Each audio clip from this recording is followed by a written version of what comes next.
Today, we are going to talk about one of the most devastating events in human history, the First World War. It lasted from 1914 to 1918. More than 17 million people died. Millions more were wounded, or never fully recovered from what they experienced. It was a war that changed almost everything about how the world was organized. I have heard about it in school, but I never really understood why it started, or why it became so enormous. That is exactly what we are going to explore today. The First World War did not begin because one country simply decided to attack another. It began because of a very complicated system of tensions, rivalries, and agreements that had been building for decades. And when it finally broke open, it pulled nearly the entire world into the conflict. So it was not one single cause. Not at all.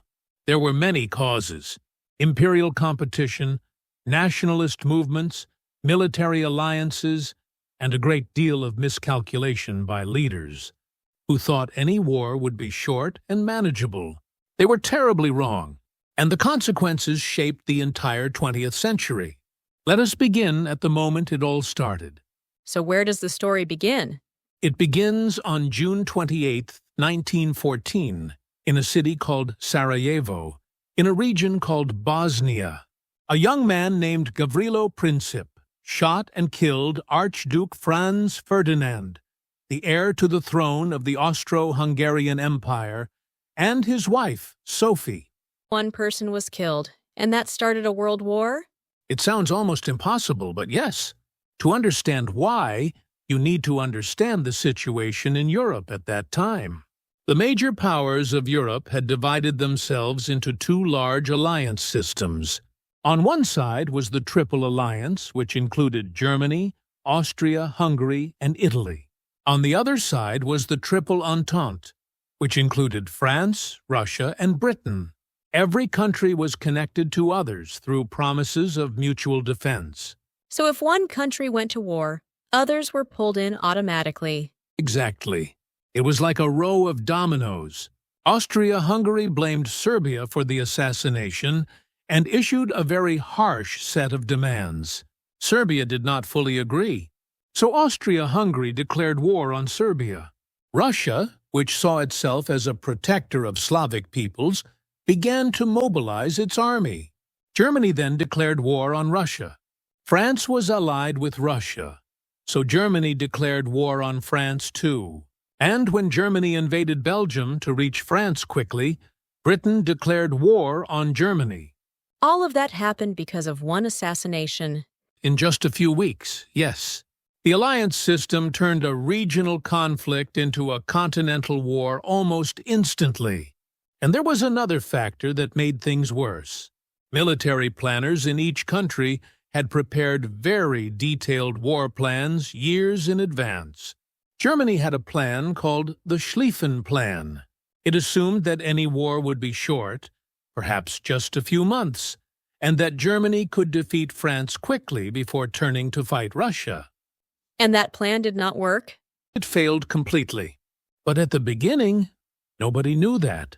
In the summer of 1914, many young men across Europe were actually excited about the war. There was a romantic and patriotic mood in many countries. Young men volunteered in large numbers, believing they would march to a glorious victory and be home by Christmas. That is very sad to know, because the reality was so different. Deeply sad. These young men had grown up reading stories of heroic battles with cavalry charges and clear victories. They had no idea what modern industrial warfare actually looked like. They were about to find out in the most brutal way possible. So the war started, the plans failed. What actually happened on the ground? What happened was something no military planner had truly prepared for. Both sides dug into the earth.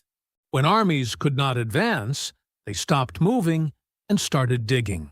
Long lines of trenches stretched across the landscape of France and Belgium. These trench lines eventually ran for hundreds of kilometers, from the English Channel all the way to the Swiss border. Why could they not just go around the trenches? because the trench lines had no open end to go around. Each side fortified its position with barbed wire, machine guns, and artillery. Trying to advance meant crossing an open area between the two trench lines. That area was called No Man's Land. What was no man's land like? It was one of the most terrifying environments ever created by war. It was a stretch of open ground, sometimes just a few dozen meters wide, sometimes much wider, that was constantly exposed to fire from both sides. The ground was torn apart by artillery shells. There was mud everywhere. Bodies of soldiers who had fallen in previous attacks often lay there for days or weeks because it was too dangerous to recover them. And soldiers had to cross that to attack the enemy? Yes, officers would blow a whistle, and soldiers would climb out of their trenches and walk or run toward the enemy lines. Machine guns could fire hundreds of bullets per minute. The results were catastrophic. Thousands of men could be killed in a single morning of fighting, and the front line would barely move. What was life like inside the trenches when there was no attack happening? Miserable in almost every way imaginable. The trenches were wet, cold, and dirty. Soldiers stood for long periods in water and mud, which caused a painful condition called trench foot, where the feet would rot from constant moisture. Rats were everywhere, feeding on food supplies and on the bodies of the dead. Lice were a constant problem. Disease spread rapidly in the crowded and unsanitary conditions. How long did soldiers have to live like that? Some soldiers spent months or even years rotating in and out of the front-line trenches. The psychological damage was enormous. Many men developed what was then called shell shock, which we now understand as a severe form of trauma caused by constant exposure to death, fear, and violence. Were there any major battles during this period? Two battles in particular stand as symbols of the horrifying scale of trench warfare. The Battle of Verdun and the Battle of the Somme, both in 1916. At Verdun, French and German forces fought for nearly 10 months. The total casualties on both sides exceeded 700,000 men. The front line moved very little. At the Somme, on just the first day of battle, the British Army suffered nearly 57,000 casualties, including almost 20,000 soldiers killed. It remains one of the bloodiest single days in military history. And after all that loss, the war was still not over. The war continued for 2 more years after those battles. The scale of death and suffering was beyond anything the world had seen before. And the weapons that made it all possible were products of the same industrial revolution that people had celebrated as a sign of human progress. You mentioned industrial weapons. What kinds of new weapons appeared in the First World War? The First World War was the first major conflict where the products of the Industrial Revolution were fully used as weapons of war on a massive scale. And the result was a level of killing that previous generations could not have imagined. Let us start with the weapon that perhaps more than any other defined the character of this war: the machine gun. Machine guns existed before the war, right? They did, but military commanders had not fully understood what they would mean for battlefield tactics. A single machine gun could fire hundreds of rounds per minute, and could be operated by just 2 or 3 soldiers. One machine gun position could stop an entire advancing infantry unit. The old tactics of large groups of soldiers marching forward together became suicidal against machine gun fire. So the tactics were completely wrong for the new weapons. Completely wrong. Military thinking had not kept pace with military technology. Commanders kept ordering infantry charges that resulted in enormous casualties, sometimes struggling to accept that the old ways of fighting simply no longer worked. It took years of devastating losses before tactics began to truly adapt. What about chemical weapons? I have heard that poison gas was used in this war. Yes, and this is one of the most disturbing aspects of the First World War. Germany first used chlorine gas on a large scale at the Second Battle of Ypres in 1915. Soldiers who had never encountered anything like it before suddenly found themselves unable to breathe, their lungs burning and filling with fluid. It caused widespread panic and suffering. That sounds absolutely terrifying. It was, and both sides quickly developed and used various types of poison gas, including mustard gas, which was particularly cruel. Mustard gas did not kill immediately. Instead, it caused severe blistering of the skin, the eyes, and the lungs. Soldiers could suffer for days or weeks before dying. Gas masks became standard equipment, but they were uncomfortable and not always effective. The psychological fear of a gas attack was itself a powerful weapon. Were there any new weapons that worked more in favor of the soldiers trying to advance? Yes, and this is where the story becomes slightly more hopeful, at least in a technological sense. The tank was developed by the British as a direct response to the problem of crossing no man's land under machine gun fire. The first tanks appeared on the battlefield in 1916. They were slow, unreliable, and often broke down. But they could cross barbed wire and absorb machine gun fire in ways that human soldiers could not. So they gave attacking forces some protection. Yes, and by the end of the war, tanks were becoming more effective and were being used in larger numbers in coordinated attacks. The potential of armored vehicles in warfare was clearly demonstrated, even if it was not fully developed until the Second World War. What about aircraft? Were airplanes used in this war? Yes, for the first time in history, aircraft played a significant role in warfare. In the beginning, planes were used mainly for observation, flying over enemy lines to gather information about troop positions and movements.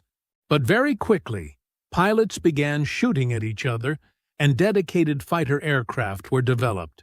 Aerial combat, called dogfighting, became a new and dramatic feature of modern war. And what about the war at sea? The war at sea brought another new and deeply feared technology. The submarine, or in German, the U-boat. Germany used submarines to attack ships bringing supplies to Britain.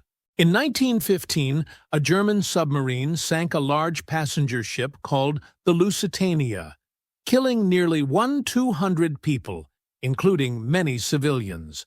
Germany later declared unrestricted submarine warfare, meaning it would attack any ship in certain waters, without warning, including ships from neutral countries. Did that have political consequences as well as military ones? Very significant political consequences. The sinking of civilian ships and the threat to neutral shipping was one of the key factors that eventually pushed the United States toward entering the war. Technology was not just changing how the war was fought. It was changing the politics around the war as well.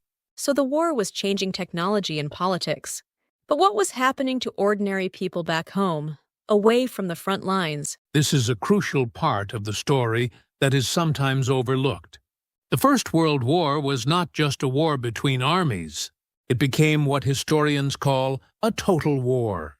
This means that the entire resources of each nation, its factories, its food supply, its economy, its people, were directed toward the war effort.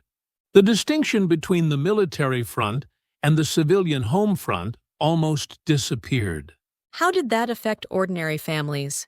In many ways. One of the most visible changes involved women. Before the war, in most European countries, women were largely excluded from industrial and professional work. But as millions of men left for the front, factories, offices, and essential services suddenly faced enormous labor shortages. Governments and employers had no choice but to turn to women. Women started working in factories and other places they had not worked before. On a very large scale, women worked in munitions factories producing shells and weapons. They drove buses and trams. They worked as nurses very close to the front lines. They took on administrative and clerical roles that had previously been exclusively male. This mass entry of women into the workforce had lasting consequences. After the war, it became much harder to argue that women were not capable of participating fully in public and economic life. The movement for women's voting rights gained significant momentum in several countries directly after the war. That is an unexpected positive outcome from such a terrible event. History often works that way. Terrible events force changes that might have taken much longer under normal circumstances. But alongside these changes, the home front also experienced enormous hardship. As the war continued year after year, food became scarce. Supply chains were disrupted. Naval blockades prevented food and goods from reaching certain countries. Germany, in particular, suffered severe food shortages. Rationing systems were introduced across Europe, limiting how much food each person could buy. And governments also tried to control what people thought about the war, right? Very much so. Propaganda became a major tool of all the governments involved in the war. Posters, newspapers, films, and public speeches were used to encourage support for the war and to build hatred toward the enemy. Governments portrayed the enemy as inhuman monsters, as threats to civilization itself. This systematic manipulation of public opinion was more organized and widespread than anything seen before. Did people believe the propaganda? Many did. Especially in the early years of the war, when enthusiasm was still high, and the full horror of the trenches was not yet widely known. Censorship also played a role. Governments controlled what journalists could report from the front. Letters from soldiers were sometimes read and edited before being sent home. The public at home often had a very incomplete and distorted picture of what was actually happening. And then there was disease as well, was there not? Yes, and this is a part of the First World War story that is often not given enough attention. Toward the end of the war and in its immediate aftermath, a devastating influenza pandemic swept across the world. It is commonly called the Spanish flu, though it did not originate in Spain. The pandemic infected an estimated 500 million people worldwide, roughly one-third of the global population at that time. It killed between 50 and 100 million people, possibly more than the war itself had killed. That is an almost unimaginable number. It is. And the conditions of the war, the movement of millions of soldiers across continents, the crowded and unsanitary conditions in camps and trenches helped the disease spread with terrible speed. Soldiers who had survived years of combat fell to the pandemic in its final months. Civilians already weakened by years of food shortages and stress were especially vulnerable. So by the end of the war, populations across Europe had been devastated, not just by fighting, but by hunger and disease as well. Devastated in every sense. Entire generations of young men had been killed or permanently damaged. Economies were exhausted. Societies were traumatized. And yet the formal end of the war, when it finally came, did not bring the peace and stability that survivors desperately needed. In many ways, the decisions made at the end of the war planted the seeds for even greater catastrophe to come. So how did the war finally end? The end came in stages.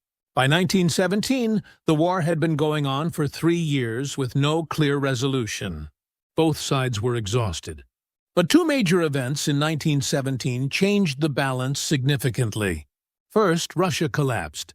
A revolution overthrew the Russian government, and the new leadership signed a peace agreement with Germany, taking Russia out of the war entirely. This freed up large numbers of German soldiers to fight on the Western Front. That sounds like good news for Germany. So why did Germany still lose? Because of the second major event of 1917. The United States entered the war on the side of Britain and France. For 3 years, the United States had tried to stay out of the conflict.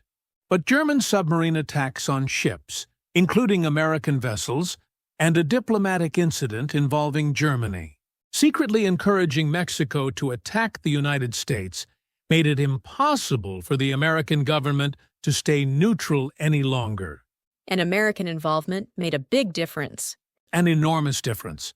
The United States brought fresh soldiers, vast industrial resources, and a powerful psychological boost to the exhausted Allied forces. Germany, on the other hand, was running out of everything. Food was scarce. Military supplies were dwindling. The population was suffering severely from the British naval blockade that had been cutting off imports for years. How did Germany actually surrender? The German military situation became clearly hopeless through the autumn of 1918. Allied forces were advancing on multiple fronts. Inside Germany, there was social unrest, strikes, and eventually a revolution. The Kaiser, the German Emperor Wilhelm II, abdicated and fled to the Netherlands. A new civilian government took power and signed an armistice, an agreement to stop fighting on November 11, 1918, at 11 o'clock in the morning. November 11th at 11 o'clock. That is a very specific moment. It was deliberately chosen for its symbolic neatness. The 11th hour of the 11th day of the 11th month, and at that exact moment, the guns fell silent across the Western Front. Soldiers on both sides simply stopped shooting. Some wept. Some cheered. Many sat in silence, too exhausted and too damaged to fully process that it was over. And then came the peace negotiations. Yes, the major Allied powers, Britain, France, the United States, and Italy, gathered in Paris to decide the terms of peace.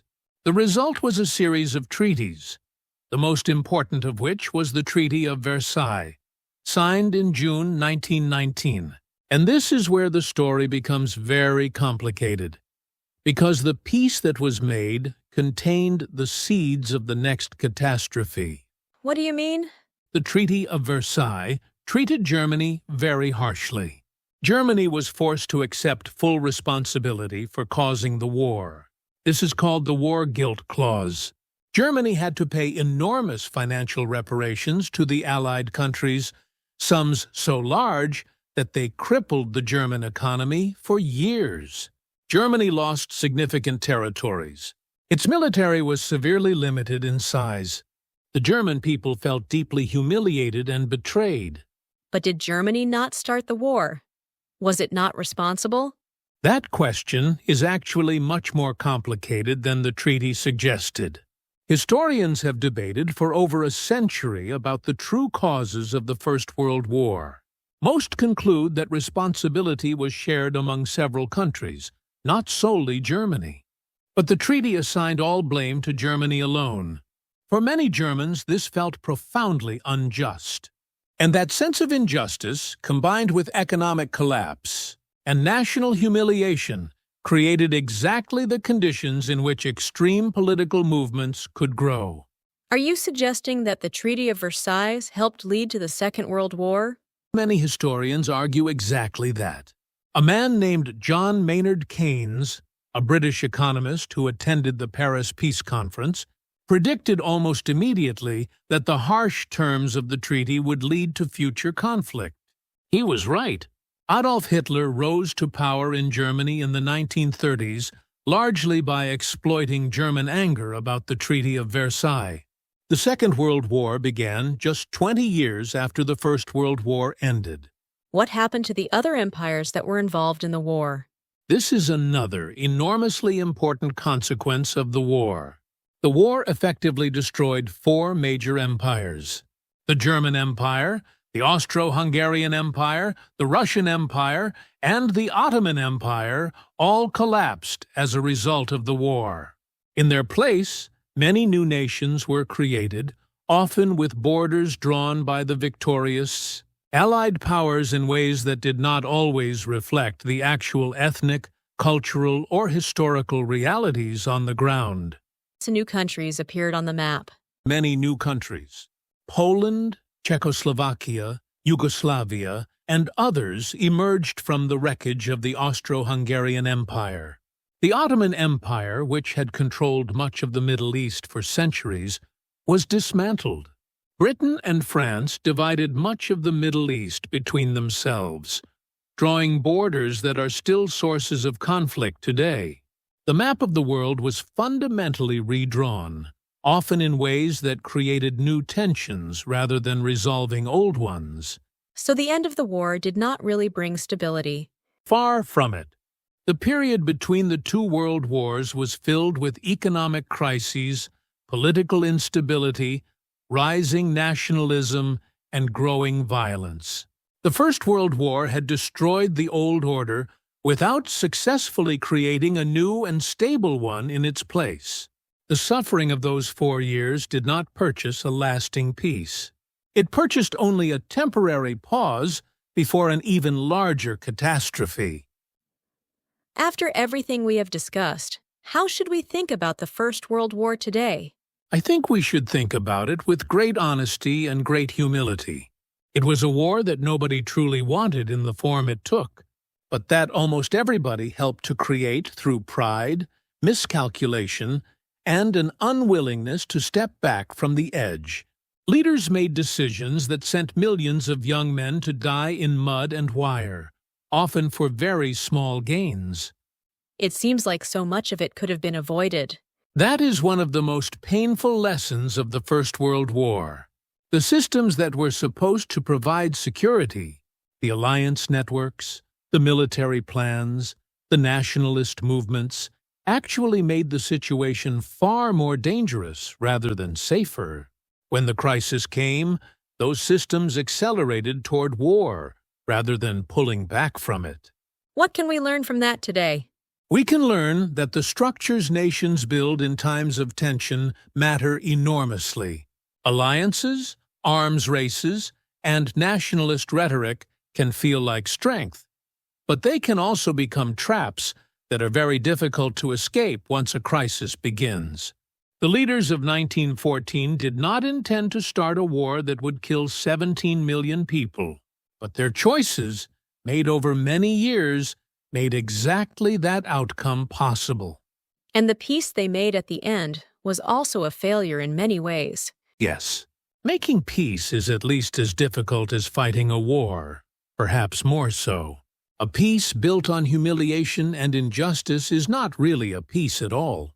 It is only an interval between conflicts. The statesmen at Versailles had a chance to build something more stable and more fair. Most historians believe they did not take that chance. It is a very sobering story. It is. But it is a story that every person alive today has inherited. The borders of many modern nations, the structure of international organizations like the United Nations, the very idea that countries should negotiate rather than simply fight, all of these things were shaped by the lessons, often learned at terrible cost, of the First World War.